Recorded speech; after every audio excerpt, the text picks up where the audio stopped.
السلام علیکم ناظرین، آپ دیکھ رہے ہیں پروگرام بات چیت اور میں ہوں غلام نبی مدنی۔ پاکستان میں نظام تعلیم کے حوالے سے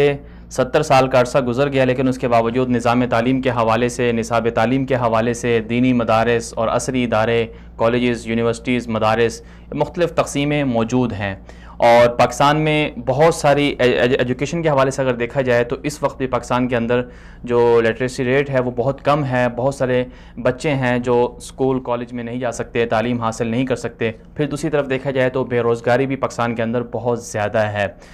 اسی طرح پاکستان کے اندر دیکھا جائے تو جو نوجوان ہیں ان کے بھی بہت سارے مسائل ہیں کہ وہ پریشان ہیں، ان کو مستقبل، ان کا فیوچر کیا ہوگا، کیسے وہ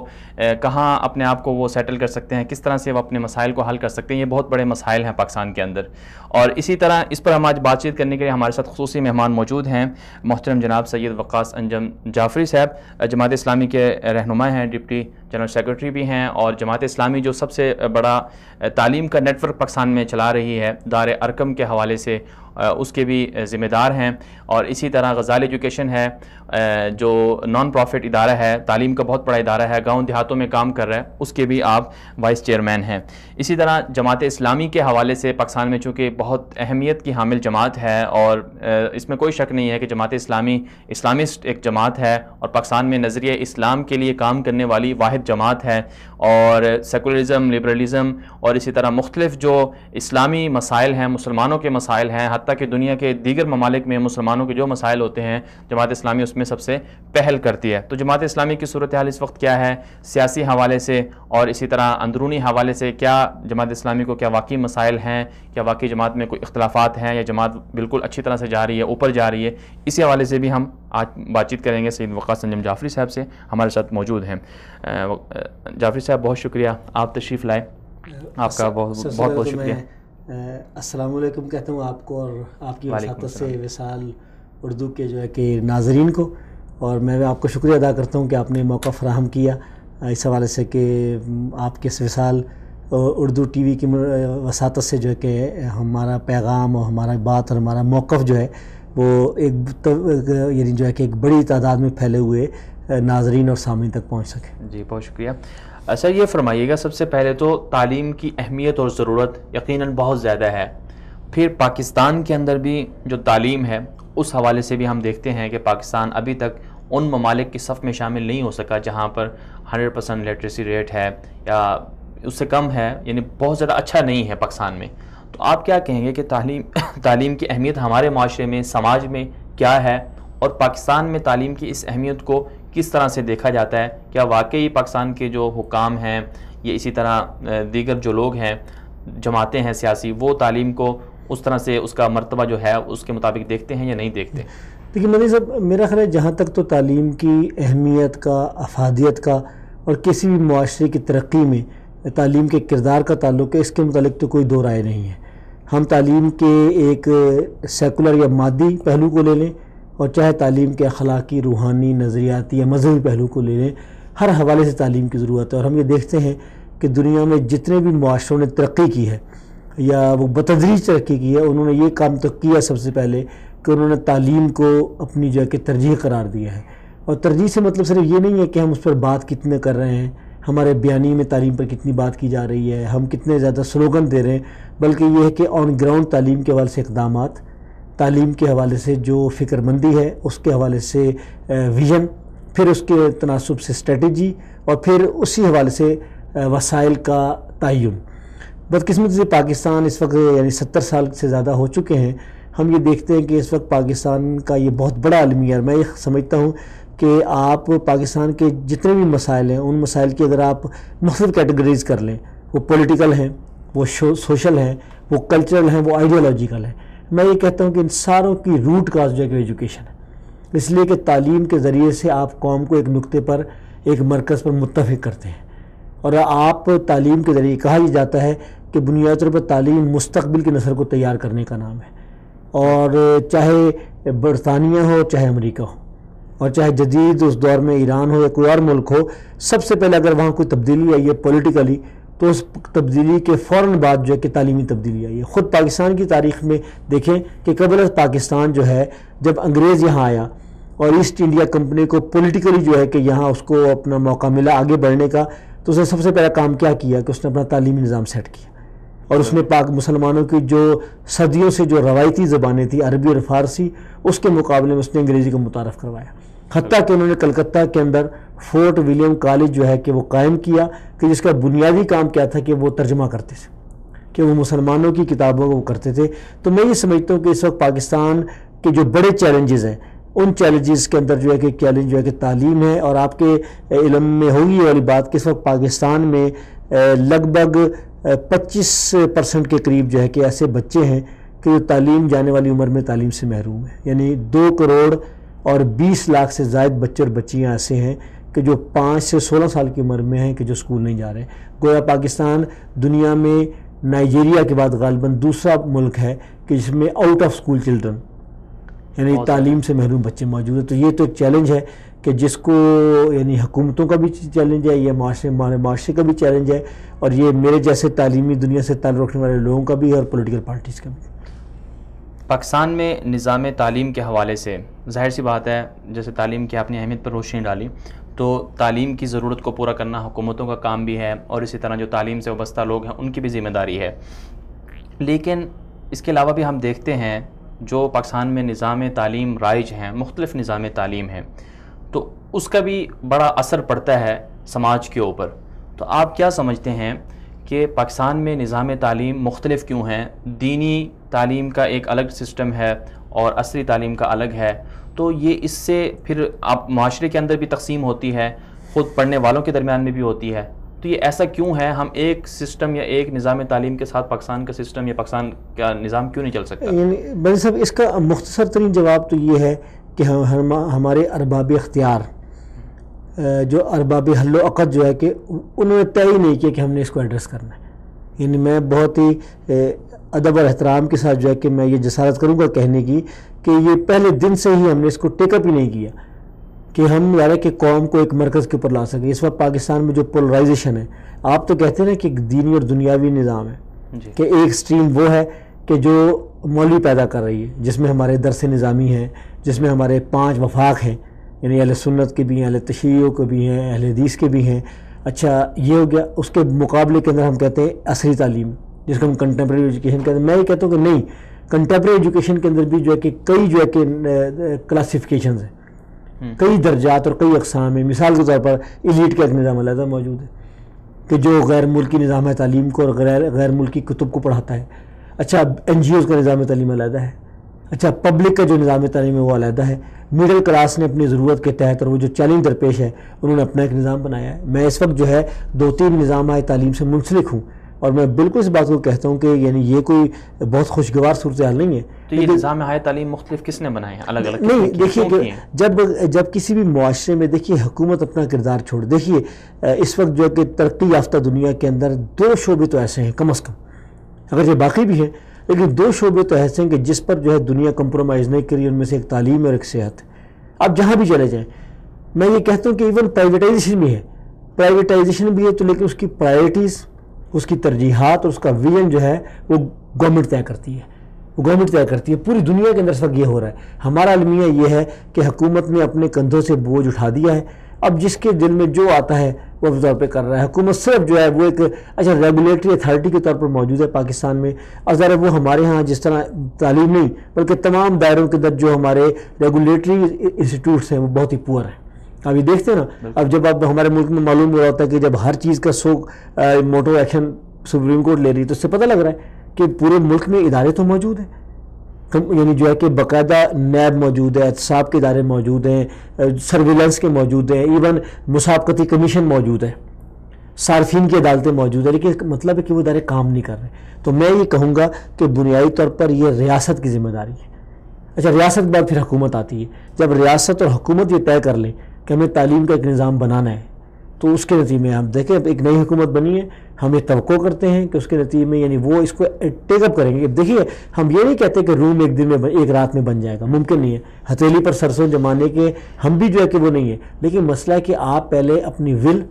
اور آپ اپنا ویژن جو ہے کہ طے کریں، اور پھر یہ طے کریں کہ اگلے 5 سال میں اگلے 10 سال میں ہم نے بتدریج ایک نظام کی طرف جانا ہے. لیکن ظاہر جب ہم نہیں بنیں گے تو پھر کچھ ادارے مسٹر طے کریں گے, کچھ مولوی بنائیں گے, کچھ جو ہے کہ درمیان میں ایسا جو ہے کہ کنفیوز قسم کی نسل ہوگی کہ جس میں جو ہے کہ وہ جو کسی نے کہا نا کہ چلتا ہوں تھوڑی دور ہر ایک راہ رو کے ساتھ, پہچانتا نہیں ہوں ابھی راہبر کو میں. جی, لیکن آپ نے کہا کہ حکومت اور ریاست جو ہے اس کی ذمہ داری ہے کہ وہ سب کے لیے ایک نظام تعلیم جو ہے نا متعین کریں. لیکن اگر حکومت فیل ہو رہی ہے یا حکومت نہیں کر رہی, توجہ نہیں کر رہی, تو جو تعلیم سے وابستہ لوگ ہیں ان کی بھی تو ذمہ داری بنتی ہے کہ وہ جھنجھوڑیں, ان کو تذکیر کریں ان کو. تو وہ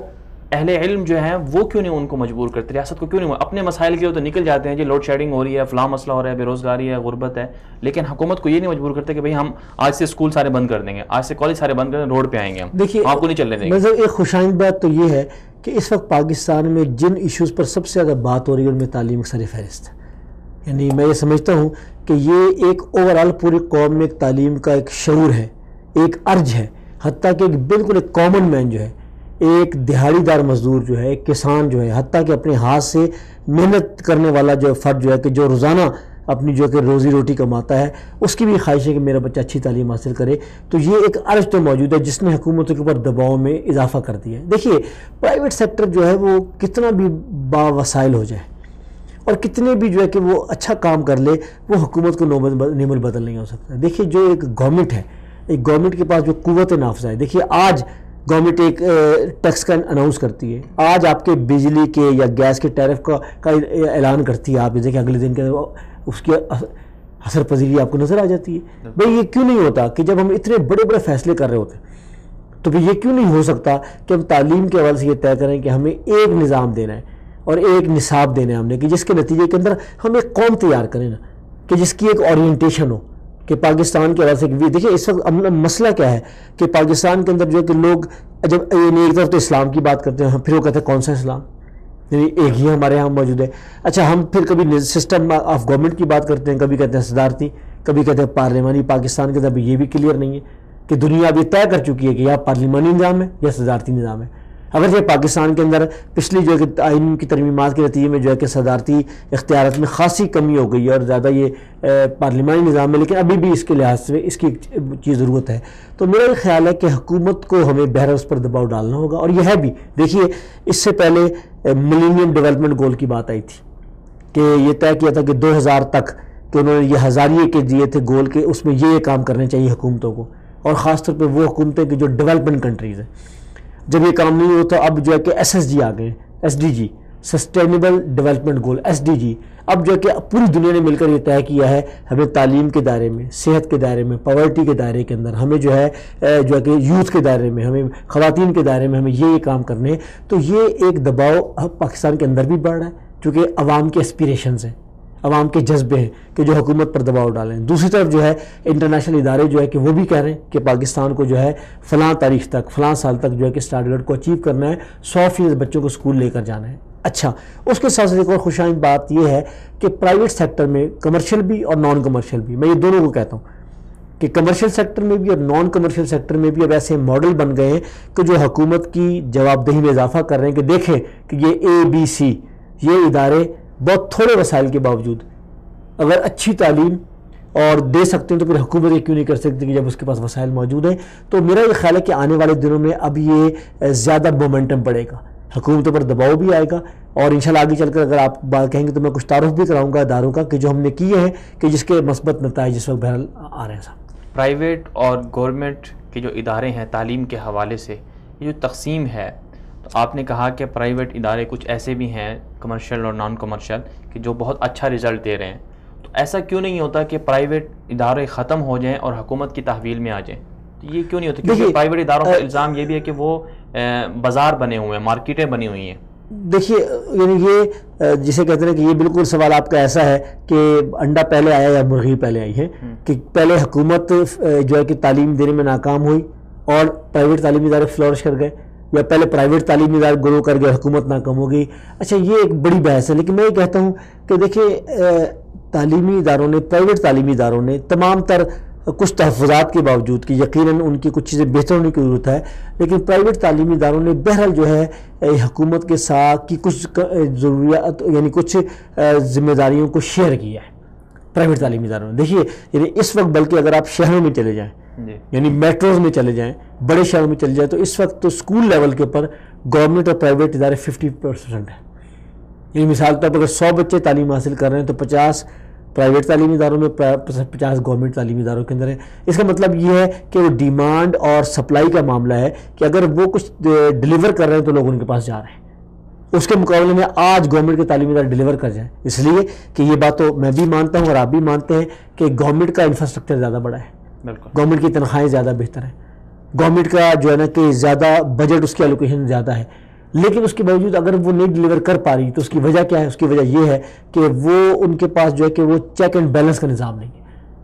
مثلا اس وقت جو ہے میں آپ کو بتا سکتا ہوں کہ پنجاب میں اور کسی حد تک سندھ میں پچھلے کچھ عرصوں میں تعلیم کے حوالے سے بہتری آئی ہے. وہ کیوں آئی ہے؟ کہ وہاں انہوں نے پرائیویٹ پبلک پارٹنرشپ کے ساتھ کچھ منصوبے آزمائشی بنیاد پر شروع کیے ہیں. اچھا، اس میں جو ہے کہ ایک اعتماد بنا ہے ان دونوں کے درمیان، اور میرا خیال تھا کہ اس سے چونکہ میں خود ذاتی طور پر اس میں نے خود لرن کیا اس طریقوں سے، تو اس کا مطلب یہ کہ ان دونوں کو سیکھنا ہوگا. دیکھیے، ان دونوں کو آپس میں حریف بننے کے بجائے اس کے کہ پرائیویٹ اور پبلک سیکٹر جو ہے کہ حریف بن جائے اور ہم جو ہے کہ آستین میں چڑھا کر ہم کہ تم غلط اور تم غلط، نہیں. میرا خیال ہے کہ گورنمنٹ کو بھی لرن کرنا چاہیے، اور اب یہ نئی گورنمنٹ بنی ہے وہ یہ جاننے کی کوشش کرے کہ پرائیویٹ تعلیمی ادارے حکومت سے زیادہ فیس لے کر کیوں کامیاب ہیں. یہ سوال ہے نا جی. یعنی حکومت اپنے اسکولوں میں بچوں کو کتابیں بھی دے رہی ہے،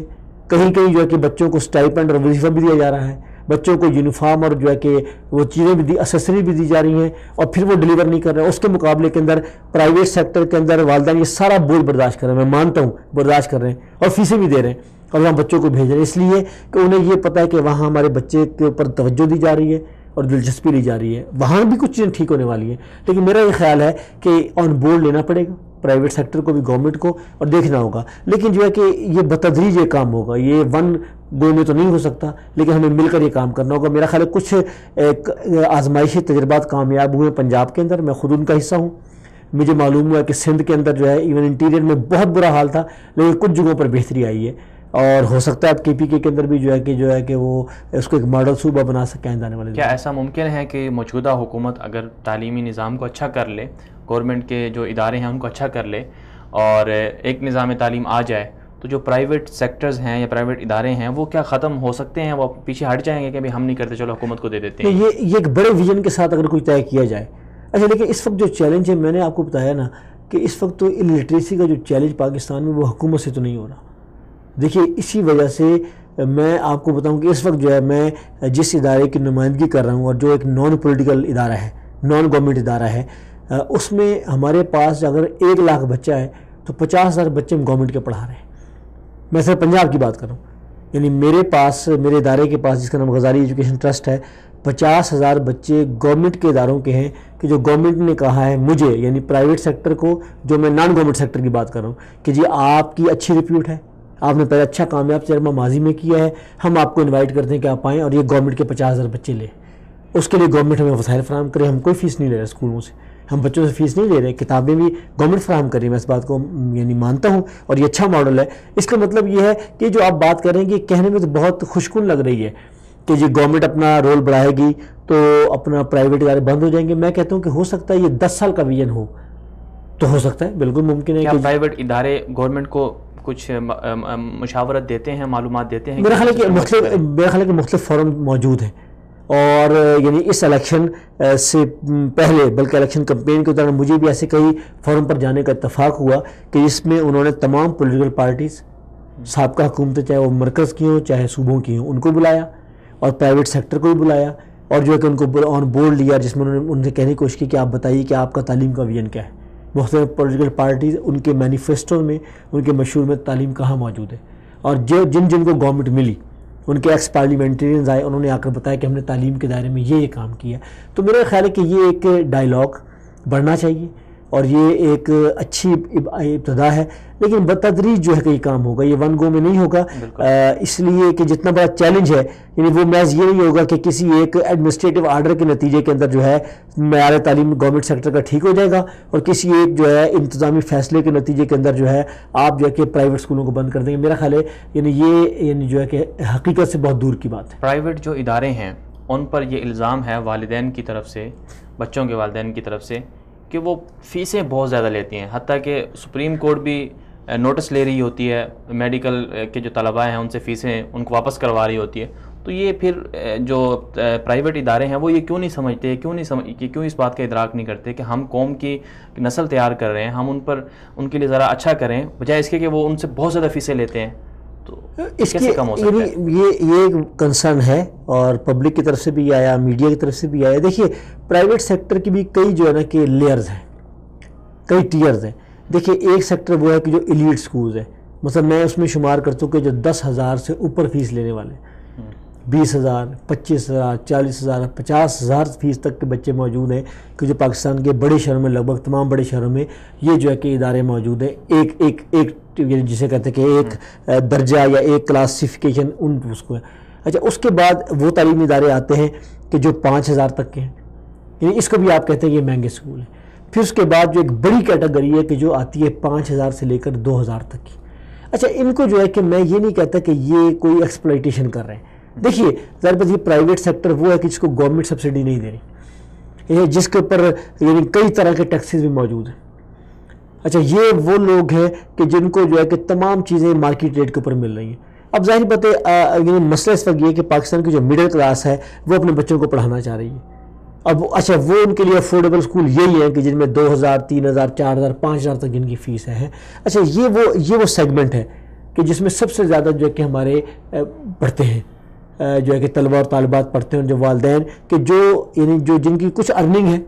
اور وہ چاہتے ہیں کہ بچے، لیکن ظاہر ان کے لیے بہت مشکل ہے کہ 3-4 بچے جو ہے جو ایک فرد جس کی آمدنی 50,000 سے 1 لاکھ کے درمیان ہے، میں مانتا ہوں کہ اس کے لیے 3 بچے 4 بچے بیک وقت پڑھانا کہ ایون جن کی 3,000 فیس بھی موجود ہو. لیکن میں کہتا ہوں کہ اب دوسرا مسئلہ یہ کہ پرائیویٹ سیکٹر کے ساتھ جب آپ جا کر بیٹھیں گے تو وہ اپنے دکھڑے روئے گا. اس کے پاس اپنے دلیل موجود ہے کہ بھئی دیکھیے کہ یا تو ہمیں کوئی گورنمنٹ سبسڈی دے رہی ہے جس طرح گورنمنٹ سیکٹر کے اندر ہوتا ہے، بھئی ہمیں یہ بچے فیس دیتے ہیں اور اسی فیس سے جو ہے ہمیں تنخواہیں دینی ہے، ہمیں کرایہ دینا، ہمیں پورے اسکول کو چلانا ہے، اور پھر ہمیں رزلٹ بھی دینا ہے. اس لیے کہ جس نے ہمیں رزلٹ نہیں دیا، جس نے ہمیں کوالٹی آف ایجوکیشن نہیں دی، آپ واپس لے جائیں گے بچے، آپ وہ بچہ اسکول سے اٹھائیں گے، ساتھ والے اسکول کے اندر لے جائیں گے. اس کا مطلب یہ ہے کہ یہ چیز سمجھنے والی ہے کہ یہ جو میں نے آپ کو بتایا کہ یہ بڑی تعداد جو ہے یہ زیادہ مسئلہ یہ. اچھا اب پرابلم کیا ہے کہ وہ جو ایلیٹ اسکول ہیں، میں یہ کہتا ہوں کہ ادارے وہ اگرچہ تعداد کے اعتبار سے تو وہ کوئی بہت بڑی تعداد نہیں ہے، لیکن ظاہر بات ہے یعنی وہاں کوئی ریگولیٹری اتھارٹی نہیں ہے، یعنی ادھر کوئی اس گلی کا رخ کرنے کے لیے کوئی تیار نہیں ہوتا کہ جو اتنی بڑی فیس لے رہے ہیں اور بڑی تعداد کے اندر فیس لے رہے ہیں. لیکن جو ہے کہ جب سارا زور آتا ہے وہ اسی کے اوپر آتا ہے. ہم والدین کو بھی سمجھانے کی کوشش کرتے ہیں، ظاہر ہے ہم بالکل والدین کے اندر سے ہیں، یعنی میں سمجھتا ہوں کہ جو والدین کا کنسرن ہے میرا کنسرن ہے، اور لیکن ہم ان کو یہ سمجھانے کی کوشش کرتے ہیں کہ محض میڈیا کا ایک جو ہے کہ اس کے اندر آ کر جو ہے آپ یہ سمجھنے کی کوشش کریں کہ ایک مسئلہ یہ ہے کہ ایک طرف گورنمنٹ کے ادارے ڈلیور نہیں کر پا رہے، میں اسکول ایجوکیشن کی بات کر رہا ہوں، ٹھیک ہے نا. دوسری طرف کیا ہے، دوسری طرف یہ ہے کہ جو پرائیویٹ ادارے ہیں ان کا ذریعہ آمدن واحد ایک ہی ہے، وہ ہے بچوں کی فیس. اسی فیس میں سے انہوں نے تعلیم بھی دینی ہے اور اسی فیس میں سے اپنا روٹی پانی بھی چلانا ہے. دیکھیے ہمیں سمجھنے کی بات ہے کہ جو پرائیویٹ سیکٹر کے اسکول چلا رہا ہے تو ظاہر بات ہے اس کو اپنا بھی کچھ نہ کچھ ارننگ کرنی ہے، اپنا نظام چلانا ہے، چاہے وہ انفرادی طور پہ کوئی اسکول ہے، چاہے کوئی گروپ مل کر چلا رہا ہو. تو اگر وہ ڈلیور نہیں کرے گا وہ آپ دیکھیں وہ ڈیلیٹ ہو جائے گا، وہ اومٹ ہو جائے گا معاشرے، اس لیے کہ اس میں یہ بالکل وہی معاملہ ہے کہ آپ مارکیٹ میں جاتے ہیں، آپ کے پاس چیز موجود ہے، اگر آپ اچھی چیز ہوگی آپ اس کو استعمال کریں گے، وہ کوالٹی والی نہیں ہوگی آپ اس کو چھوڑ دیں گے. تو یہ ایک مسئلہ ہے کہ جس کو میرا خیال ہے کہ یہ ایک تھوڑا سا مسئلہ سائیکی کا ہے دونوں طرف سے، اور یہ میڈیا کا مسئلہ ہے کہ جس میں کمیونیکیشن زیادہ بہتر ہے. اس لیے آپ نے دیکھا ہوگا کہ پچھلے دنوں یہ بہت بڑی بحث رہی ہائی کورٹ میں، سپریم کورٹ میں، اور پہلے مرحلے کے اوپر جو ہے کہ ہائی کورٹ نے جو ہے کہ اسکولوں کو روک دیا کہ آپ فیس بڑھا بھی نہیں سکتے، حتیٰ کہ آپ اسکولوں کی فیس بھی نہیں لے سکتے چھٹیوں کی. لیکن بعد میں سپریم کورٹ کے اندر وہ فیصلہ ریورٹ ہو گیا کہ بھئی کیسے ممکن ہے کہ جن 3 مہینے میں اسکول بند ہوں گے ان 3 مہینے میں کیا اساتذہ کو تنخواہ نہیں دینی؟ اگر آپ اساتذہ کو تنخواہ نہیں دیں گے تو یہ اس سے بڑی ایکسپلائٹیشن ہے.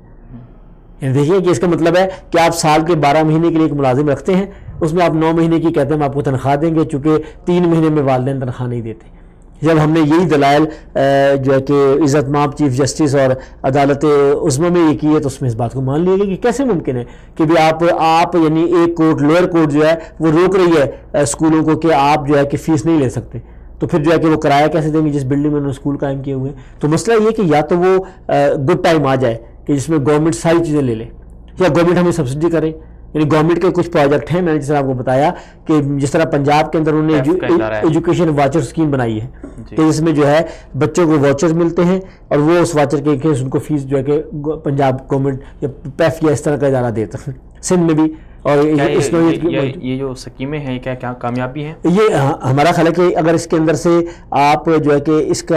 کی چیک اینڈ بیلنس بہتر کر دیا جائے، اس کے اندر جو ہے کہ کرپشن کو منیمائز کر دیا جائے، ختم تو شاید ایک دم نہیں ہو سکے گی، تو میرا یہ خیال ہے کہ یہ جو کچھ سکیمز ہیں کہ وہ ڈیلیور کر سکیں گے. تو پیف کا ادارہ آپ کیسے سمجھتے ہیں؟ اچھا چل رہا ہے؟ اب تو انہوں نے اس کو نام تبدیل کر دیا، اب تو انہوں نے اس کو اتھارٹی بنا دیا ہے. تو پچھلے کچھ عرصے میں یعنی میری ذاتی رائے بھی اور میرا چونکہ ان کے اہلکاروں سے ملنے کا موقع بھی ملا، اتفاق سے حج کے اوپر بھی جو ہے کہ ان کے اعلیٰ افسر یہاں آئے ہوئے، میری مکہ میں سے تفصیلی ملاقات ہوئی ہے. میرا یہ خیال ہے کہ پیف نے جو اب اس کا نام جو ہے کہ PSFP تھا اور پھر اب انہوں نے اس کا نام پیما بنا دیا ہے، پیما غالباً جو ہے نا، تو وہ اتھارٹی بنا دی ہے، ایجوکیشن اتھارٹی بنا دی ہے. تو میرا یہ خیال ہے کہ انہوں نے یہ ایک اچھا ماڈل بنایا ہے کہ اس میں انہوں نے پرائیویٹ سیکٹر کو بھی اعتماد میں لیا ہے اور اس میں انہوں نے کمرشل نان کمرشل کو بھی ختم کر دیا. ایک اور الزام یا اعتراض جو پاکستان میں اٹھتا ہے وہ یہ ہے کہ ہم ہیں تو اسلام کے ماننے والے، اسلام کی بات کرنے والے، اور ہم چاہتے ہیں کہ ہم آزاد بھی ہیں، لیکن اس کے باوجود پاکستان میں آج بھی او لیول اے لیول اس کے بڑے چرچے ہیں اور سب بڑے بڑے جو لوگ ہیں چاہتے ہیں کہ ہمارے بچے بھی اس میں پڑھیں. تو یہ لوگوں کا ذہن کیوں اس طرف جاتا ہے؟ وہ کیوں نہیں سمجھتے کہ ہم چونکہ پاکستانی ہیں، ہم اسلام کو سمجھتے ہیں، جو پیسہ ہم دوسرے لوگوں کو دے رہے ہیں وہ خود اپنے لیے کیوں نہ خرچ کریں، اپنے ہی ملک میں کیوں نہ خرچ کریں؟ یعنی آپ یہ دیکھیں کہ ہندوستان نے پابندی لگائی ہے اس کے اوپر، انہوں نے غیر ملکی نظام امتحانات پر پابندی لگائی ہے، یہ GCSE ایگزام وغیرہ کے اوپر پابندی لگائی. تو دیکھیے اس کا مطلب یہ تو فیصلہ پھر وہی بات آتی ہے کہ یہ تو ہماری وزارت تعلیم کا اور حکومت کا فیصلہ ہوگا کہ اتنا بڑا جو زر مبادلہ جو ہے کہ ہم دے رہے ہیں اور ہم بھیجتے ہیں باہر، خاص طور پر جو کہ UK کے اندر، کہ جس کے جو ہے کہ ہم نظام تعلیم کے تحت ہمارے بچے یعنی ایک بڑی تعداد میں ایگزام دیتے ہیں جو O لیول اور A لیول کا GCSE، پھر اس کو ایک بڑا اعزاز کے طور پر پیش بھی کیا جاتا ہے کہ 7 سال کے بچے نے 8 سال کے بچے نے. میں کہتا ہوں یہ ایک قوم کی ایک عزت نفس کا معاملہ بھی ہے کہ بھئی وہ اپنے نظام تعلیم کو بہتر کریں. اب ذرا پتہ ہے اب مزید کتنے 70 سال میں انتظار کریں گے، یعنی ایک 70 سال تو گزر گئے، تو کیا خیال ہے کہ اب ہم اپنا نظام بنانے کے لیے بھئی آپ کہیں سے تو آغاز کریں نا، چاہے نظام اردو کی ہو، چاہے اردو بطور ذریعہ تعلیم کی بات ہو، اور چاہے جو ہے کہ اپنے نظام تعلیم کو جو ہے کہ کرنے کی بات ہو. میرا یہ خیال ہے کہ جہاں سنجیدہ کوششیں کی گئی ہیں وہاں اس نے رزلٹ بھی دیے. پاکستان میں ایسی بات نہیں ہے کہ اگر یہ طے کر لیں گے، ہمارے ارباب اختیار طے کر لیں گے. دیکھیں بھائی ہمیں اپریشیٹ کرنا چاہیے کہ پچھلی گورنمنٹ کے اندر انہوں نے قرآن پاک کی لازمی تعلیم کا بل جو ہے کہ سب سے پہلے وفاق سے پاس ہوا اور پھر اس کے بعد 4 صوبوں نے اس کو فالو کیا اور ابھی سے گورنمنٹ نے بھی اس کو آگے بڑھایا ہے. تو یہ اچھی بات ہے کہ یہ گویا کہ ہمارے نظام تعلیم کا حصہ بن گیا قرآن. اور یہ ضروری ہے کہ ایک بچہ جب تعلیم سے فارغ ہو تو وہ قرآن پاک پڑھنا چاہیے. یہ صرف اس کام کو دینی مدارس پر اور حفاظ قرآن حضرات پر چھوڑنا نہیں ہے، یہ تو ریاست کا کام ہے. تو گویا جب ریاست نے ٹیک اپ کیا ہے تو اس کی جو ہے کہ تمام حلقوں میں اس کی پذیرائی ہے. تو میں بالکل آپ کی بات سے اتفاق کرتا ہوں کہ یہ اب حکومت کو طے کرنا ہوگا. پہلے ہم اپنا ویژن بنائیں، پھر ہم اپنی پرائرٹیز طے کریں، پھر ہم ایک اسٹریٹجی بنائیں اور پھر اسٹریٹجی کے حسب حال جو ہے ہم جو کہ وسائل کو ایلوکیٹ کریں. دیکھیے اس وقت پاکستان کے اندر ہمارا جو ہے کہ تعلیم کا جو بجٹ ہے وہ ہمارا GDP جو ہے اس کا جو ہے کہ 2% کے لگ بھگ ہے. بہت کم ہے. میں بجٹ کی بات نہیں کر رہا، یعنی بجٹ میں کہنے کے تک تو کہتے ہیں کہ ہم نے 20% ایلوکیٹ کر دیا. وہ مسئلہ نہیں ہے. مسئلہ یہ کہ جو آپ کی قومی ذرائع پیداوار ہے، گراس نیشنل پروڈکٹ جو ہے GNP جو ہے آپ کا ہے، گراس ڈیولپمنٹ پروڈکٹ جو ہے اس کا جو ہے کہ 2% ہے. اب دیکھیں اس وقت عالمی ادارے کہتے ہیں کہ یہ ترقی پذیر ممالک جو ہے وہ کم از کم 4 یا 4.5% خرچ کریں. کہ جب آپ یہاں سے آغاز نہیں کر رہے، اس کا مطلب ہے جتنا آپ بجٹ ایلوکیٹ کرتے ہیں وفاق بھی اور صوبہ بھی، چونکہ پاکستان میں تعلیم اس وقت صوبائی سبجیکٹ بن گیا ہے، تو وہ اس کا میرا خیال ہے کہ شاید مور دین 70% جو ہے وہ مینٹیننس پہ جاتا ہے نئے تعلیمی ادارے. اس لیے آپ یہ دیکھیے کہ کیوں نہیں اس وقت ہماری ذریعہ شرعی تعلیم جو ہے وہ 50-55% ہے. یعنی 45% بچے ابھی بھی جو ہے وہ جو الٹریٹ ہے، ناخواندہ ہے. اور اب تو پورا ڈیٹا آ گیا، یعنی اب گورنمنٹ کو ایک ایک ضلع کا پتہ ہے کہ ایک ایک ضلع کے اندر پنجاب میں، KPK میں، سندھ میں، بلوچستان میں کس ضلع کے اندر کتنے بچے ناخواندہ ہیں، لڑکے کہاں، لڑکیاں کہاں، کس ضلع کا کیا جو ہے کہ یہ اعداد و شمار سب موجود ہے گورنمنٹ کے پاس. اب یہ طے کرنا ہے ہمارے گورنمنٹ کا کہ اس لیے کہ اس وقت جو پرائیویٹ سیکٹر کے اندر چاہے NGOs ہوں، چاہے ریسرچ کے ادارے ہوں اور چاہے ہماری طرح کے جو لوگ ہوں، ہم نے کوشش کر کے جو ہے کہ یہ ساری کی ساری سچویشن کلیئر ہو گئی ہے. اب تو اس کو ختم کرنے کے لیے جیسے آپ نے ابھی ہم بات کر رہے تھے کہ ہمارا جو بہت سارا جو پیسہ ہے وہ باہر چلا جاتا ہے, انڈیا نے بھی پابندی لگا دی ہے کہ او لیول اے لیول سسٹم نہیں ہوگا, تو پھر جو پاکستان کے اندر اہل علم لوگ ہیں بھلے وہ پرائیویٹ میں ہوں یا گورنمنٹ میں ہوں, تو وہ کیوں نہیں اس طرف توجہ دیتے کہ وہی جو چیزیں وہ پڑھائی جاتی ہیں, کیونکہ لوگ بہت سارے سمجھتے ہیں کہ جب تک آپ یہ او لیول اے لیول نہیں کریں گے تو آپ اوپر نہیں جائیں گے, تو ہمارا جو پورا ایک سسٹم ہے ہم اس کو اردو میں تعلیم کو کیوں نہیں کرتے, کیونکہ بہت ساری چیزیں ہیں اور یہ بہت بڑا المیہ ہے پاکستان کے اندر کہ ہمارے ہاں اردو کو وہ اہمیت نہیں دی جا رہی ہے, اور جو ساری چیزیں ہم آج بھی وہ انگلش میں پڑھتے ہیں, کیمسٹری اور فزکس سب چیزیں, بایو, یہ سب چیزیں ہم انگلش میں پڑھ رہے ہیں, ہم اس کا ترجمہ کر کے اردو میں کیوں نہیں پڑھاتے, کیونکہ قومیں اس وقت تک ترقی نہیں کر سکتی جب تک وہ اپنی زبان میں کسی چیز کو حاصل نہ کر سکیں. مہدی صاحب اس کا مختصر جواب دیں کہ پاکستان کے اندر ایک چھوٹی سی اقلیت ہے کہ جو یہ نہیں چاہتی, یعنی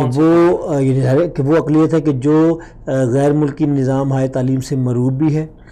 اور جو یہ سمجھتی ہے کہ بھئی یہ جو کہ کامن مین جو ہے نا کہ ہیز نو رائٹ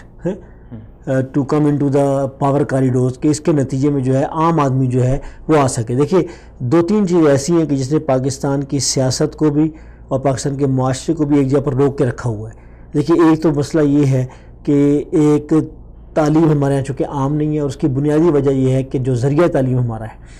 یعنی بہت سارے لوگ جو ہے صرف انگریزی میں استعداد نہ ہونے کی وجہ سے خاص لیول سے آگے نہیں جا سکتے. بالکل ایسی ہے. یعنی یہ اب دیکھیے نا پوری اب تو دنیا گلوبل ولیج بن چکی ہے نا, اب آپ کے موبائل پر ساری معلومات موجود ہیں کہ کیا جاپان نے,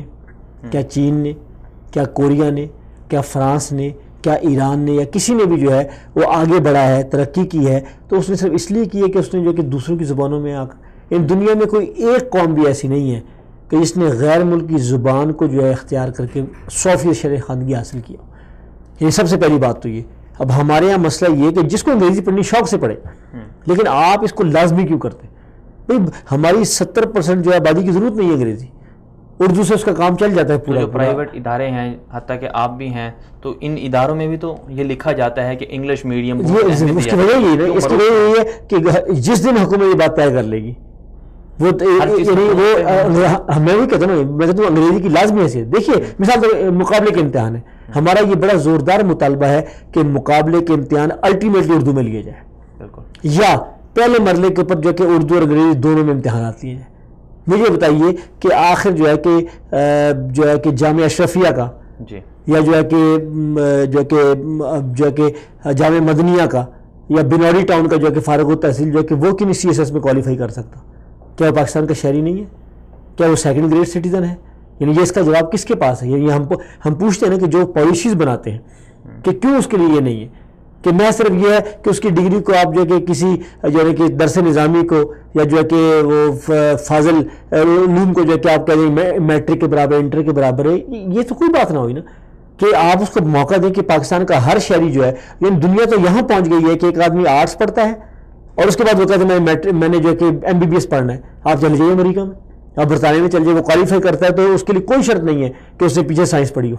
وہ بالکل پڑھ سکتا ہے, میڈیکل پڑھ سکتا ہے, وہ فارمیسی پڑھ سکتا ہے. لیکن پاکستان کے اندر یہ عجیب و غریب قسم کے جو ہے ہمارے جو ہے نا کہ وہ بنائے ہوئے ڈھکوسلے ہمارے پرائیویٹ ادارے اگر اس طرف قدم اٹھائیں کہ لیکن پرابلم یہ ہے کہ لیکن جو جاب مارکیٹ ہے وہاں کا پرابلم ہے, وہاں انگریزی موجود ہے, وہاں بابو موجود ہے, وہاں بابو موجود ہے نا جی کہ یہ جو یعنی میں کہتا ہوں کہ مسئلہ صرف زبان کا نہیں ہے, مسئلہ لباس کا بھی موجود ہے. جہاں ٹائی اور کوٹ کے ساتھ موجود ہے وہ جو ہے کہ بیٹھے ہوئے, وہ کیوں چاہیں گے؟ وہ چاہیں گے انہی کے بچے آگے بڑھیں کہ وہ فرفر انگریزی بولنے والے ہوں. یعنی آج آپ یہ طے کر دیجئے, یعنی پاکستان کا یہ تو المیہ ہے نا جی کہ ہم کہتے ہیں کہ اردو جو ہے وہ رابطے کی زبان ہے, یعنی اردو کو 73 کے آئین میں یہ طے کیا گیا کہ اگلے 15 سال میں جو ہے کیا جائے. اب تو سپریم کورٹ کا فیصلہ بھی ہے, سپریم کورٹ کے فیصلے کے باوجود بھی جو ہے بالکل جہاں یہ جو بابوؤں کی بیٹھی ہوئی اقلیت مائنورٹی بیٹھی ہوئی ہے وہ وہاں جو ہے کہ بیٹھی ہوئی ہے, کہیں وہ عدالتوں میں رٹ دائر کر رہی ہوتی ہے تاکہ ہمارے بچے وہ عام کامن نہ آ جائے, کامن سٹیزن جو ہے. مجھے بتائیے کہ جو DC ہے, جو SSP ہے, کیا اس نے انگریزوں سے رابطہ کرنا ہے؟ کیا وہ جو ہے کہ چینیوں کے اوپر حکومت کر رہے ہیں؟ کیا جو ہے کہ ضلع ٹھٹا کے اندر اور ضلع میاں ولی کے اندر اور ضلع جو ہے کہ نوشہرہ کے اندر جو ہے کہ جن پر جو ہے کہ ہمارے پولیس نے اور سول سرپنچ نے اپنے فرائض انجام دینے, وہاں کون ہے سامنے؟ پشتو بولنے والے, سندھی بولنے والے, اردو بولنے والے, بلوچی بولنے والے. تو یہ کیا چکر ہے کہ آپ کہتے ہیں کہ وہ آپ یعنی یہ جب تک نہیں ہوگا میرا یہ خیال ہے کہ عام آدمی جو ہے کہ وہ آگے نہیں آئے. بالکل. این جی اوز کے حوالے سے بھی پاکستان میں بہت زیادہ یہ اعتراضات اٹھتے ہیں کہ بیرونی جو این جی اوز ہیں وہ تعلیمی نظام کے آڑ میں اپنی فکر جو ہے نوجوان نسل میں منتقل کر رہی ہیں. تو آپ این جی اوز کے کردار کو تعلیم کے اندر کس طرح سے دیکھتے ہیں کہ اس سے پاکستان کو یا پاکستان کے تعلیمی سسٹم کو, بچوں کو کتنا نقصان ہو رہا ہے؟ این جی اوز کے ایشو کو بھی دو پہلوؤں سے دیکھنے کی ضرورت ہے. ایک تو وہ پہلو ہے جو کانسپریسی کا آتا ہے, جو بین الاقوامی پالیسیز کا آتا ہے, جو آرگنائزیشنز ہیں جو اپنی ایڈوکیسی کرنا چاہتے ہیں ان کے ذریعے, ایک وہ دائرہ کا. دوسری این جی اوز وہ ہیں کہ جن کو ہم اپنی تاریخ کے اندر بھی کہتے ہیں کہ یہ وقف جو ہے, جس کو آپ ٹرسٹ کہتے ہیں, کہ جو بالکل جو ہے کہ ہماری امت کی پوری تاریخ کے اندر رہا ہے. آپ جس ملک کے اندر موجود ہیں یہاں بہت سارے وقف موجود ہیں. خود جو ہے کہ خانہ کعبہ کا یہ دونوں حرمین شریفین کا نظام چلانے کے لیے وقف قائم ہے, کہ جس کے لیے بلڈنگیں موجود ہیں, جس کے لیے بزنس موجود ہیں, اور جس کے نتیجے میں جو ہے کہ یہ ادارے چل رہے ہوتے ہیں. پاکستان کے اندر بھی ہمیں ہم اس کو سمجھیں گے, اس سے فینومنے کو اس وقت سمجھ پائیں گے کہ ایک تو وہ ہے کہ وہ این جی اوز موجود ہیں کہ جو آئی این جی اوز کہلاتے ہیں, international N G Os. Pakistan کے اندر چونکہ پچھلے چند سالوں کے اندر غیر معمولی طور پر جو ہے کہ انٹرنیشنل این جی اوز کا مطلب بہت بڑھ گیا تھا, تو بالآخر پاکستان کی حکومت نے پھر وہ اقدامات اٹھائے. وہ اٹھائے کہ جس کے نتیجے کے اندر ایک پروسیس کے تحت تمام این جی اوز کام کریں, جو آئی این جی اوز ہیں, جو انٹرنیشنل این جی اوز ہیں, وہ ایک پروسیس کے کام کریں. ان میں سے بہت ساروں پر پابندی لگی ہے, اچھا بہت ساروں کی نگرانی کی جا رہی ہے, بہت سارے کے پروسیس کو سیکورٹائز کیا جا رہا ہے, اور کچھ کو اجازت دے دی گئی ہے. یعنی یہ تو ہو گیا آئی این جی اوز کا معاملہ. میں یہ نہیں کہتا کہ ساری آئی این جی اوز غلط ہیں, نہیں, الحمدللہ کچھ آئی این جی اوز جو ہیں اچھا کام کر رہی ہیں, پاکستان مسلم ممالک کے این جی اوز کام کر رہی ہیں. اس طرح دوسری طرف آ جائیے پاکستانی این جی اوز ہیں. اچھا پاکستانی این جی اوز بھی بہت سارے دائروں کے اندر جو ہے یہ ہزاروں کی تعداد کے اندر موجود ہیں. اچھا یہ دیکھیے آپ کے یہاں دینی تعلیم کا جو پورا ادارہ ہے, یہ پورا کا پورا وقف کا ادارہ ہے, پورا وقف کا ادارہ. یعنی اس وقت لاکھوں کی تعداد کے اندر جو ہے مدارس جو ہے ہائے دینیاں بچوں اور بچیوں کے جو کام کر رہے ہیں, ان کو کون دے رہا ہے؟ گورنمنٹ سے فنڈنگ دے رہی ہے. اس کا مطلب یہ کہ ہمیں ایک تو اس فنامنے کو سمجھنا ہوگا کہ ایسا نہیں ہے کہ ہم ایک سویپنگ سٹیٹمنٹ دے دیں کہ یہ این جی او ساری خراب ہے, نہیں, کچھ اچھی ہیں. عموماً جو دینی مدارس والی جو این جی اوز ہیں ان پر اعتراضات زیادہ سیکولر لوگ اٹھاتے ہیں. جو اصل میں جو اسلامسٹ لوگ ہیں, جو معترض ہوتے ہیں, جن کو شبہ بھی ہوتا ہے, وہ آئی این جی اوز کی جس کی آپ نے بات کی ان پر ہوتا ہے, جیسے یو ایس ایڈ ہے. تو آپ اس طرح کی چیزوں دیکھیے اصل میں ہم یہ کہتے ہیں کہ دیکھیے اب تو ہر چیز جو ہے کہ پبلک کے اندر ہے نا, چونکہ میڈیا کی آزادی کے بعد تو اب سب پتہ لگ رہا ہوتا ہے کہ کوئی چیز بھی چھپانا اب آسان نہیں رہ گیا. اب تو حکومتیں جو ہیں ہر کچھ عرصے بعد جو ہے اپنے رازوں کو بھی اوپن کرتی ہیں, تو کھول دیتی ہیں کہ جو ہم نے 10 سال بعد 20 سال بعد وہ کہتے ہیں کہ اب یہ پبلک ہو گیا ہے, ٹھیک ہے پرانی بات تھی لیکن ہم بتا رہے ہیں. کہنے کا مطلب یہ ہے کہ اب اس وقت جو ہے کہ سب کو معلوم ہو رہا ہے. اس لیے آپ یہ دیکھتے ہیں پاکستان کے اندر ایک بڑی زوردار جو ہے کہ ایک مزاحمتی قوت موجود ہے کہ جب اس کو پتہ لگتا ہے وہ عوام کے اندر سے. دیکھیے اس وقت اگر جو ہے گستاخانہ خاکوں کا مسئلہ چل رہا ہے تو ظاہر ہے آپ کو معلوم ہے ہر کچھ عرصے بعد یہ چیز ہوتی ہے. اس کا مطلب یہ کہ کچھ قوتیں موجود ہیں نا کہ جو اس کو دیکھیں, ورنہ پوری دنیا کے اندر یہ بات مانی جانی ہے کہ دنیا کی جو مقدس ہستیاں ہیں وہ کسی بھی مذہب کی ہیں, وہ قابل احترام ہیں. اور کسی بھی ملک کو, چاہے وہ اپنے آپ کو لبرل کہے, وہ سیکولر کہے, وہ اپنے آپ کو ریپبلک کہے, وہ اپنے آپ کو ڈیموکریٹک کہے, یہ طے ہے کہ بھئی وہاں جو ہے کہ ایسے کام کرنا اور کسی شہری کو اجازت دینا کہ اس کے کام سے جو ہے کہ ایک انریسٹ پیدا ہو اس ملک کے اندر بھی, پوری دنیا کے اندر. تو یہ ایک اس کے اوپر پوری دنیا میں بات ہوئی ہے, اقوام متحدہ کا چارٹر یہ بتاتا ہے. تو کہنے کا مطلب یہ ہے کہ جب یہ بات اب اس لیے پاکستان میں اس وقت انریسٹ موجود ہے, اور حکومت سے ظاہر ہماری سینٹ نے ایک متفقہ قرارداد پاس کی ہے. ہمارے جو ہے کہ سینیٹر ہیں مشتاق احمد خان صاحب, انہوں نے جو ہے کہ اس قرارداد کو پیش کرنے میں بنیادی کردار ادا کیا ہے. تو بالکل یہ معاملہ تعلیم کا بھی ہے, یہ معاملہ پاکستان کی آئین میں جو اسلامی شقیں ہیں اس کے حوالے سے ماضی میں آپ کو پتہ ہے یہ ہوتا رہا ہے ہر موقع کے اوپر. اس طرح جو ہے مختلف مواقع کے اوپر جو اسٹریٹجیز ہیں, یہ حکمتیں ملی ہیں, ان کو لانے کے لیے جو چیزیں آ رہی ہیں, عوام اور اسلام پسند پاکستان کے معاملے میں بستی رہتی ہے. آگے بڑھتے ہیں.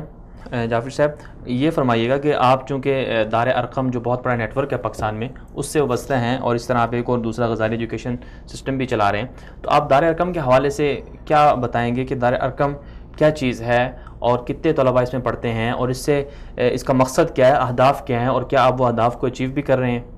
دیکھیے دار ارقم کے حوالے سے میں تھوڑی وضاحت کر دوں کہ دار ارقم ہمارے کچھ دوستوں نے مل کر ایک جسے کہتے ہیں کہ کامن پروجیکٹ کے طور پہ شروع کیا, اور وہ ظاہر طور پر اس کے پیش نظر جو ہے کہ وہی بات تھی کہ جو میں پہلے آپ کی خدمت میں پیش کر سکا کہ پاکستان میں جو تعلیمی نظام ہے اس میں دین اور دنیا کی دوئی کا تصور ہے. کہ کچھ تعلیمی ادارے ہیں کہ جو کہتے ہیں کہ یہ دنیاوی نظام میں تعلیم کے ادارے ہیں, اور یہ دینی تعلیم ہے، یہ عصری تعلیم ہے، یہ دینی تعلیم ہے۔ دارالارقم نے جو کہ 1990 میں یہ کوشش کی کہ یہ ایک ذاتی پروجیکٹ ہے، کچھ دوستوں نے مل کر بنایا کہ جو جدید تعلیم یافتہ تھے، لیکن ان کی ایک دینی اپروچ تھی۔ ان کا یہ خیال تھا کہ اسلام میں دین اور دنیا کی یکجائی کا تصور ہے، بالکل، اور اسلام یہ کہتا ہے کہ دین کی چابی سے جو ہے آپ دنیا کے دروازہ کھولیں، اور آپ دین کے اصولوں کو اور دین کے رہنمایوں کو دنیا کے ہر جو ہے کہ اس کے اوپر جو ہے کہ اپلائی کریں۔ اس تناظر میں ہم نے یہ طے کیا کہ اسکول ایجوکیشن میں ہم کوشش کریں کہ ایک ایسا نظام تعلیم جو ہے کہ وہ رائج کیا جائے، نافذ کیا جائے، متعارف کرایا جائے کہ جو ایک تو قرآنی تعلیمات کی حد اور اس کی ہدایت پر مبنی ہو۔ تو ہمیں اسی لیے اس کا نام جو ہے ہم نے کوئی انگریزی میڈیم رکھنے کے بجائے ہم نے اس کو دارالارقم کا نام دیا کہ جہاں نبی اکرم صلی اللہ علیہ وسلم نے قرآن کی تعلیم کا پہلا مرکز قائم کیا تھا مکہ کے اندر ابتدائی دور کے اندر۔ ایک تو یہ بات ہے۔ دوسری بات ہے ہم نے یہ کیا کہ انشاءاللہ یہ تعلیمی ادارہ اسی چھت کے نیچے جو ہے دینی تعلیم بھی دے گا۔ میں یہ تو نہیں کہتا کہ یار ابتدائی عمر میں تو بچوں کو ہم درس نظامی نہیں کرا سکتے، لیکن ہم نے یہ ضرور کہا ہے کہ اسلامی آداب، اسلامی اخلاقیات، اسلامی معلومات، اسلامی رویے، ہم نے اس چیز کو جو ہے پروموٹ کیا ہے اس سسٹم آف ایجوکیشن کے تحت کہ اس میں بچے ساتھ ساتھ جو ہے کہ عصری علوم بھی حاصل کرتے ہیں۔ وہ جغرافیہ پڑھیں گے، وہ سائنس پڑھیں گے، وہ میتھ پڑھیں گے، وہ انگلش پڑھیں گے، لیکن اس کے ساتھ ساتھ جو ہے کہ وہ جو ہے کہ دینی جتنی وہ ہے وہ حاصل کریں گے۔ اور آج سے 20 سال، یعنی آپ دیکھیں نا اب اس کو 25 سال سے زیادہ ہو گئے، لیکن اس وقت بھی ہم نے پہلے دن سے ہم نے قرآن کو اس کا نصاب کا حصہ بنایا۔ کتنا قرآن پڑھایا جاتا ہے؟ یعنی ہم کوشش کرتے ہیں کہ ہمارا بچہ جب پڑھ کر نکلے تو وہ قرآن پورا پڑھ چکا ہو ہمارے میٹرک سے پہلے۔ حفظ کرواتے ہیں یا کیا؟ اچھا، حفظ ہم نے لازمی نہیں کیا یار، یہ چونکہ دین میں بھی لازمی نہیں ہے، یعنی دین میں بھی حفظ لازمی نہیں ہے، حفظ کے لیے ترغیب دی گئی ہے، شوق پیدا کیا گیا، اس کے فضائل ہیں۔ تو ہم نے یہ کیا کہ جو بچے اور بچیاں حفظ کرنا چاہیں گے وہ اپنی تعلیم کے ساتھ ساتھ جو ہے وہ اپنا حفظ کے لیے ان کے لیے گنجائش موجود ہے۔ اور جدید تعلیم یافتہ طبقے کی ایک ہم نے ضرورت کو پورا کرنے کی ایک عاجزانہ کوشش کی ہے کہ وہ لوگ کہ جو کسی بھی وجہ سے اپنے بچوں کو افورڈ نہیں کر سکتے تھے، ان کے ذہن میں کوئی غلط فہمی تھی یا کچھ اور مسائل تھے کہ وہ جو ہے کہ مسجد میں یا دینی مدارس میں بھیج نہیں سکتے تھے، ہم نے کہا جی آپ بچوں کو بھیجیے انشاءاللہ اسکول ٹائم کے اندر ہی۔ تو کتنے طلباء آپ کے اس وقت جو ہے الحمدللہ 10,000 سے زائد بچے اور بچیاں پچھلے یعنی آپ سمجھیں کہ یعنی یہ 2 دہائیوں میں ہم نے جو ہے کہ حفظ قرآن کی، اور یہ بچے وہ ہیں کہ جو ڈاکٹر بھی بنے ہیں، جو انجینئر بھی بنے ہیں، جو پروفیسر بھی بنے ہیں، جو فارماسسٹ بھی بنے ہیں، جو اپنا جو کہ ہر دائرے میں گئے ہیں، لیکن ساتھ ساتھ انہوں نے حفظ قرآن بھی۔ کل دائرہ ارقم پاکستان میں یہ نیٹ ورک میں کتنے اس وقت کوئی 700 سے زیادہ تعلیم ادارے ہیں پورے پاکستان کے 4-5 صوبوں میں کشمیر سمیت، اور اس میں جو ہے کہ اس وقت کوئی 2.25 لاکھ طلبہ اور طالبہ زیر تعلیم ہیں اس دائرہ ارقم کے تحت۔ اور اس سے آگے نکل کر اس دائرہ ارقم سے نکلنے والے جیسے آپ نے ذکر کیا ڈاکٹر وغیرہ بھی ہیں، کیا وہ کی پوسٹوں پر بھی گئے ہیں؟ دیکھیے ہم نے فوکس یہ کیا ہے کہ بنیادی طور پہ چونکہ ہمارا فوکس ایک خاص فکر اور ایک خاص نظریے کے بجائے ہمیں ایک ایسی نسل تیار کرنا تھا کہ جو ایک با علم ہو، با ہنر اور با عمل، یعنی ہم نے یہ اپنے لیے رکھا کہ ایک با عمل، با ہنر اور با علم جو ہے ہم ایسی نسل تیار کریں۔ ظاہر اسکول ایجوکیشن چونکہ پوری دنیا میں ماہرین اس پر متفق ہے کہ بچے نے جو بننا ہوتا ہے اپنی پوری زندگی میں فیوچر میں، اس کا آغاز اسی اسکول ایجوکیشن سے ہو جاتا ہے۔ تو اس تناظر میں ہم نے فوکس کیا کہ ہمارے پاس جو بچہ زیادہ سے زیادہ 10 سال یا کم از کم 5-6 سال رہتا ہے، ہم اس کی جو ہے کہ شخصیت کس طرح ہم جو کریں کہ وہ آگے کسی بھی کالج میں چلا جائے تو وہ اس کی زندگی میں کچھ ایسی تبدیلیاں آ جائیں۔ وہ دینی معلومات کے اعتبار سے ہے، پھر وہ جو ہے کہ کچھ اس میں جو ہے کہ اس کی احساس ذمہ داری اس کے اندر ہو، بحیثیت مسلمان وہ فخر کرے، اور اسلام کی بنیادی علم اس کے پاس موجود ہو، اور سب سے بڑھ کر یہ ہے کہ دین کا مسئلہ علم سے زیادہ عمل ہے، بالکل، کہ محض جو ہے کہ انہیں کچھ پڑھا دینا کافی نہیں ہے بلکہ جو ہے ان کے رویے کے اندر لے کر آنا ضروری ہے۔ اس کے علاوہ آپ غزالی ایجوکیشن سے بھی جو کہ منسلک ہیں، اس حوالے سے آپ کیا تعارف کروانا چاہیں گے؟ جی، غزالی ٹرسٹ جو ہے کہ وہ ایک رفاہی، سماجی، غیر سیاسی جو ہے کہ ایک تعلیمی نیٹ ورک ہے جو خاص طور پر ان علاقوں میں قائم کیا گیا جہاں بچے کے پاس تعلیم کی سہولت ہے ہی نہیں،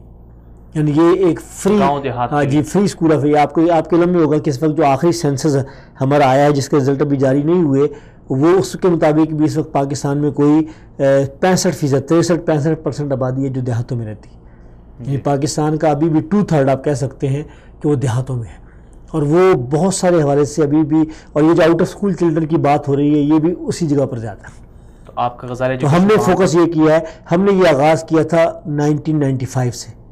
کہ جب ہم نے دیہاتوں کو مارک کیا کہ جہاں یا تو گورنمنٹ کے ادارے تھے نہیں یا تھے تو بہت پور تھے، ہم نے وہاں اسکول بنانے شروع کی، اور ہم نے ایک استاد اور ایک کلاس صرف بہت ہم نے ہمبل سا سٹارٹ لیا, ایک استاد اور ایک کلاس ہم نے آغاز کیا, اور الحمدللہ آہستہ آہستہ ہم نے خود بھی سیکھا. بالکل ہم یہ نہیں کہتے کہ بہت پہلے دن ہر چیز سی, ہم نے اس تجربے کے دوران بہت کچھ سیکھا. اب الحمدللہ جو کہ غزالی ٹرسٹ جو ہے پاکستان میں اس وقت میں کہتا ہوں سینکڑوں شاید ہزاروں رفاہی ادارے کام کریں تعلیم کے میدان میں, لیکن مجھے الحمدللہ اس کے اوپر فخر بھی ہے اور اطمینان بھی ہے کہ غزالی ایجوکیشن ٹرسٹ GET جس کا مخفف ہے کہ وہ پاکستان کے رفاہی سیکٹر میں, غیر سیاسی سیکٹر میں, تعلیمی سیکٹر میں ایک معتبر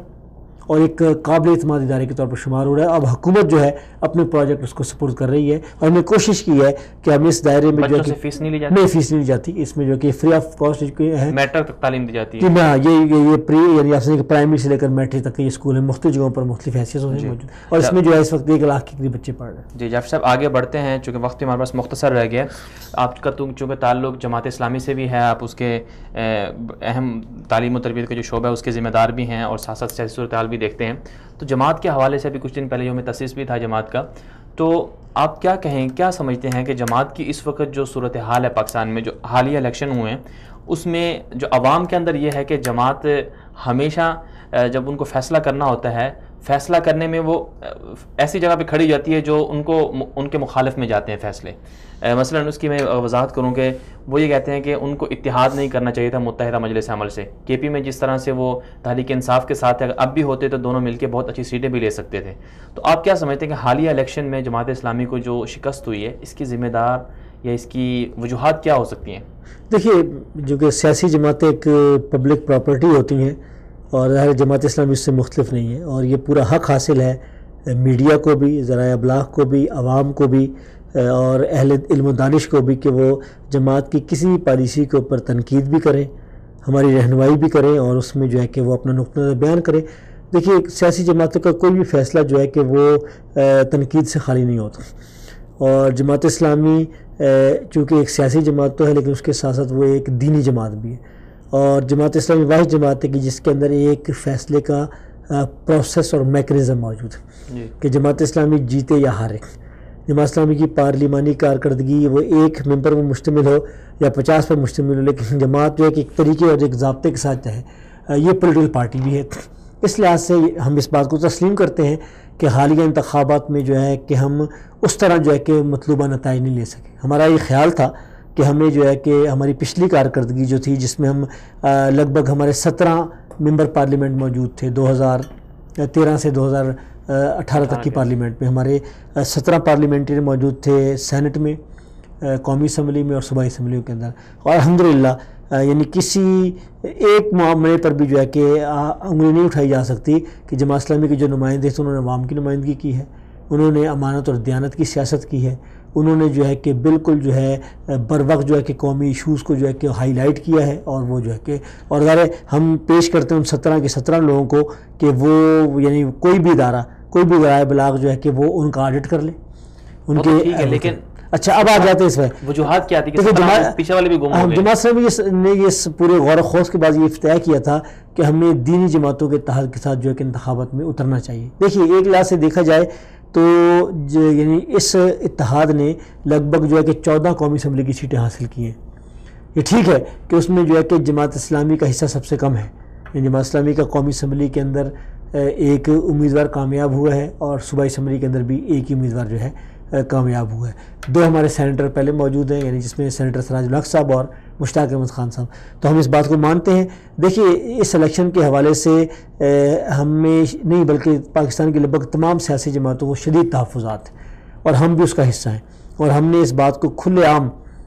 پبلک کے سامنے رکھا ہے, ذرائع ابلاغ کے سامنے رکھا ہے کہ ہمیں کون کون سے تحفظات تھے. ہمیں پری الیکشن سے پہلے اور الیکشن ڈے کے اوپر بھی, الیکشن کے بعد بھی جو ہے جو تحفظات تھے وہ اس وقت ہم نے رکھے ہیں. اسی لیے یعنی پارلیمنٹ کے اندر متحدہ اپوزیشن ممکنہ حد تک جو ہے کچھ ایشو کے اوپر مل کر ایک حکمت عملی بنا رہی ہے. ہم اس کو بات کو مانتے ہیں کہ اس انتخاب میں جماعت اسلامی کو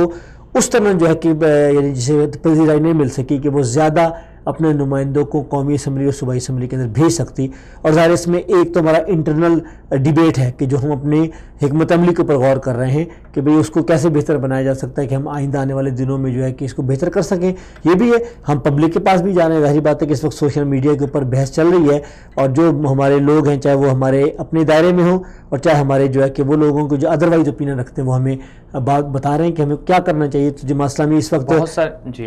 پروسیس میں ہے. بہت سارے لوگ یہ بھی اعتراض کر رہے ہیں کہ چونکہ امیر جماعت اسلامی سراج الحق صاحب وہ چونکہ ذمہ دار تھے اور الیکشن میں شکست ہوئی، بہت سے سوشل میڈیا پر بھی بحث چلتی رہی کہ ان کو استعفیٰ دے دینا چاہیے. تو کیا جماعت میں اس طرح کی چیزوں پر غور و فکر ہو رہا ہے کہ نیا امیر لایا جائے؟ نہیں مدنی صاحب دیکھیے، جماعت اسلامی میں چونکہ فیصلہ فرد واحد کا نہیں ہوتا. جماعت اسلامی کے اندر ہر فیصلہ جو ہے وہ مشاورت کا ہوتا ہے اور مشاورت کے ساتھ جب فیصلہ ہو تو پھر اس کی ذمہ داری، اس کا مطلب ہے یا تو پھر پوری جماعت فارغ ہو، پوری جماعت استعفیٰ دے. دیکھیے یعنی یہ ان جماعتوں کی طرح نہیں ہے کسی لیڈر نے سیاہ کہہ دیا یا سفید کہہ دیا تو وہ پارٹی میں مانا گیا. یہ نہیں ہوتا ماضی میں، بلکہ موجودہ یہ فیصلہ جو ہے کہ دیکھیے دینی جماعتوں کا اتحاد کوئی انہونی چیز نہیں ہے. دیکھیے اس سے پہلے بھی دینی جماعتوں کا اتحاد بنا اور ہم نے بھی بنایا اور ہم سے ہٹ کر بھی بنتے رہے دینی اتحاد. یعنی یہ نہیں ہوا کہ جماعت اسلامی سے ہٹ کر بھی لوگوں نے دینی اتحاد بنائے. یعنی 2002 کے اندر یہی دینی اتحاد تھا جس نے 60 قومی اسمبلی کی سیٹیں جیت لی تھی. اچھا جماعت اسلامی، اچھا ایک اور بھی چیز سمجھنے کی ہے کہ دیکھیے جماعت جسے کہتے ہیں کہ کوانٹٹی سے زیادہ کوالٹی کے اوپر یقین رکھتی ہے. دیکھیے میں یاد دلاتا چلوں اس موقع کے اوپر کہ 2013 کے انتخابات کے اندر ہمارے صرف 4 امیدوار موجود تھے ممبران قومی اسمبلی، اور ایک آزاد ادارے کے سروے کے مطابق اس نے پورا اس کا کرائیٹیریا بنایا تھا کہ جس میں اس نے بتایا کہ کون سے پارلیمنٹیرین جو ہے کہ کارکردگی کے اعتبار سے اور ان کی کارکردگی میں انہوں نے پورا جو ہے کہ ایک جو ہے کہ وہ پورا ایک فائل بنائی کہ کس اعتبار سے کس پارلیمنٹ کی کارکردگی کو جانچا جائے گا، اس کی حاضری سے لے کر اس کے جو ہے کہ اسمبلی میں موجودگی سے لے کر عوامی ایشوز کو اٹھانے تک، اسمبلی میں تحریکیں پیش کرنے تک جو ہے. تو آپ کو یہ جان کر حیرت بھی ہوگی اور خوشی بھی ہوگی اور ممکن ہے بہت سے لوگ پہلے سے جانتے بھی ہوں کہ جماعت اسلامی کے 4 ممبر تھے اور 360 کے ایوان کے اندر ٹاپ 10 کے اندر چاروں کے چاروں موجود تھے. یعنی اس کا مطلب یہ ہے کہ مسئلہ جماعت اسلامی کے نزدیک یا دینی جماعتوں کے نزدیک تعداد کا نہیں ہے، اصل مسئلہ یہ کہ آپ کی پرفارمنس کیسی ہے. انشاءاللہ تعالی ہم یہ سمجھتے ہیں کہ جو ہماری کمزوریاں، بالکل ایک انسانی جماعت ہونے کے ناطے جماعت اسلامی اس سے جو ہے کہ یہ نہیں کہتی کہ ہمارے کوئی کمزوری نہیں ہے، ہم اپنی بات سمجھا نہیں پائے. کیا متحدہ سے جماعت اسلامی نکلنا چاہ رہی ہے؟ نہیں دیکھیں ابھی تو یہ قبل از وقت ہے. دوسری بات ہے کہ جماعت اسلامی نے یعنی الیکشن کمیشن کے اندر باقاعدہ رجسٹر کروا کر متحدہ مجلس عمل کو حصہ لیا اور ظاہر اس وقت ہمارے ایک نمائندہ ہے یا 14 نمائندے موجود ہیں متحدہ مجلس عمل کے، وہ MMA کے نام سے ہے، وہ ایک پارلیمانی پارٹی موجود ہے اور وہ چلے گی. اچھا اس کے علاوہ جماعت اسلامی ایک سیاسی پارٹی کے طور پر بھی موجود ہے، ایک دینی جماعت کے طور پر موجود ہے. ہمارے ہاں اپنی جو کہ ایک جائزہ لینے کا عمل موجود ہے، فوراً شروع ہو گیا تھا. اندرونی طور پر اختلافات نہیں ہے جماعت اسلامی؟ نہیں میرا خیال ایسی کوئی بات. دیکھیے جماعت اسلامی میں اختلاف رائے ہو سکتا ہے، اختلافات نہیں. دیکھیے 2 علیحدہ چیزیں، ایک ہوتا ہے اختلافات، ایک ہوتا ہے اختلاف رائے. بالکل جو ہے میری بھی رائے ہو سکتا ہے میں، لیکن جماعت اسلامی میں اپنے اختلاف رائے کو بیان کرنے کے فورم موجود ہیں. یعنی امیر جماعت انفرادی طور پر لے کر اور ہمارے ادارے فورم، وہ چاہے ایک ضلع کا ہو، وہ ایک صوبے کا ہو، چاہے ایک مرکز کا ہو، چاہے وہ ہماری مرکزی مجلس شورا ہو اور چاہے جو کہ ہماری صوبائی جو ہے کہ عاملہ موجود ہو، ہر جگہ پر جو ہے کہ مثلا اس وقت جو ہے ہمارے جو اس وقت 2 کمیٹیاں بااختیار کمیٹیاں ہیں، یعنی ان کو باقاعدہ ہم نے کمیشنر کا نام دیا ہے. یعنی وہ یہ کام کر رہی ہیں کہ جس میں وہ بالکل وہ ہر ایک کے پاس جائیں گی. بلکہ جماعت اسلامی نے تو ان کو یہ بھی ہے جو کہ ان کے مینڈیٹ میں شامل ہے کہ وہ جماعت اسلامی کے تنظیمی دائرے سے باہر کے لوگوں سے ملے جا کر کہ وہ ان کا انپٹ لیں کہ جماعت اسلامی کو پولیٹیکلی آگے جانے کے لیے جو کرنا چاہیے. تو یہ ہم صحافیوں کے پاس بھی جائیں گے، ہم جو ہے نا کہ انٹلیکچوئلس کے پاس بھی جائیں گے اور ہم ایون ان لوگوں کے پاس بھی جائیں گے کہ جو ہمارے مخالفین اوپوننٹس ہیں. کیا جماعت کو تحریک انصاف سے اتحاد توڑنے کی وجہ سے پشیمانی تو نہیں کیونکہ گورنمنٹ میں اور کی صوبائی میں آ چکی ہے؟ دیکھیے پہلی بات ہے یہ توڑنے والے معاملہ تو کوئی ایسی بات نہیں، جماعت نے توڑا نہیں ہے. جماعت نے بہت ہی جسے کہتے ہیں کہ باوقار انداز کے اندر 5 سال پورے کیے. یعنی میرا خیال ہے کہ کوئی بھی نہیں کہہ سکتا. اگر تحریک انصاف کے لوگوں سے بھی آپ اس بات کی تصدیق کرنا چاہیں گے تو بالکل وہ اس کی کریں گے کہ جماعت اسلامی نے پورے 5 سال بڑی ہی گریسفلی جو ہے کہ اس کے ساتھ پورے کیے ہیں. اور جب جماعت نے متحدہ مجلس عمل بنانے کا فیصلہ کیا، اس میں شامل ہونے کا، تو بالکل آخری دنوں میں جماعت نے اپنی جو ہے نا کہ الائز گورنمنٹ کو یہ بتا دیا، اور ظاہر کہ اور آپ کو یہ جان کر حیرت ہوگی کہ یہ پولیٹیکل کلچر بھی جماعت اسلامی نے دیا ہے کہ وزیر اعلیٰ خیبر پختونخوا پرویز خٹک صاحب اس پریس کانفرنس میں موجود تھے، ہمارے چاروں وزراء موجود تھے، اور ہم نے ایک دوسرے کے ساتھ جسے کہتے ہیں نا کہ ایک اچھا جسچر کے ساتھ ہم نے ایک دوسرے کے ساتھ الوداع کیا، اور انہوں نے کہا کہ جماعت اسلامی، اور ظاہر انہوں نے باقاعدہ سرٹیفکیٹ ایشو کیا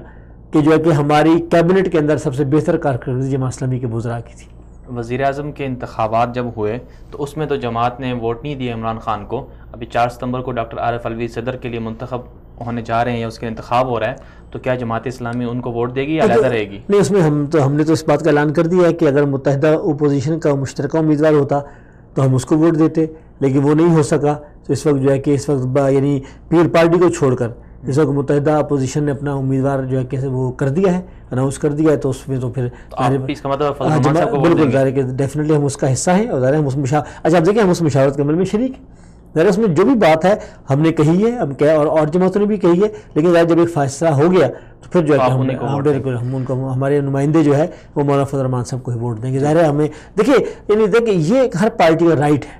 بالکل اپنے فیصلے رائٹ ہے کہ وہ جو ہے کہ دیکھیں کس بنیاد پر میرا خیال ہے کہ کسی کو مورد الزام نہیں ٹھہرانا چاہیے کہ یہ ایک جمہوری حق بھی موجود ہے کہ کوئی بھی پارٹی جو ہے کہ وہ کسی بھی فیصلے کر سکتے ہیں۔ سید وقاص انجم جعفری صاحب، آپ کا بہت بہت شکریہ، آپ ہمارے پروگرام میں تشریف لائے۔ جی ناظرین کرام، آپ نے گفتگو ملاحظہ کی، ہمارے ساتھ موجود تھے سید وقاص انجم جعفری صاحب، دار ارقم کے چیف ایگزیکٹو بھی ہیں، اور اسی طرح غزال ایجوکیشن جو بہت بڑا ایک نیٹ ورک ہے اس کے بھی ذمہ دار ہیں، جماعت اسلامی کے ڈپٹی جنرل سیکرٹری بھی ہیں۔ انہوں نے بہت زبردست گفتگو کی، تعلیم و تربیت کے حوالے سے ہم گفتگو کر رہے تھے،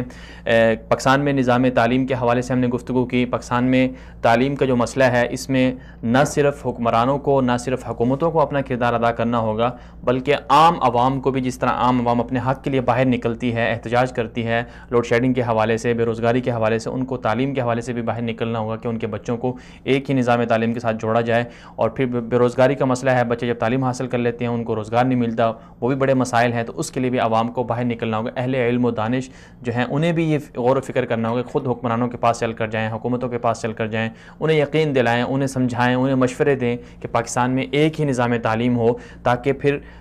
پاکستان کے اندر جو ہمارا سماج ہے، جو ہمارا معاشرہ ہے، وہ متفق اور متحد رہے۔ آج کے لیے اتنا ہی، اجازت دیجیے، اللہ حافظ۔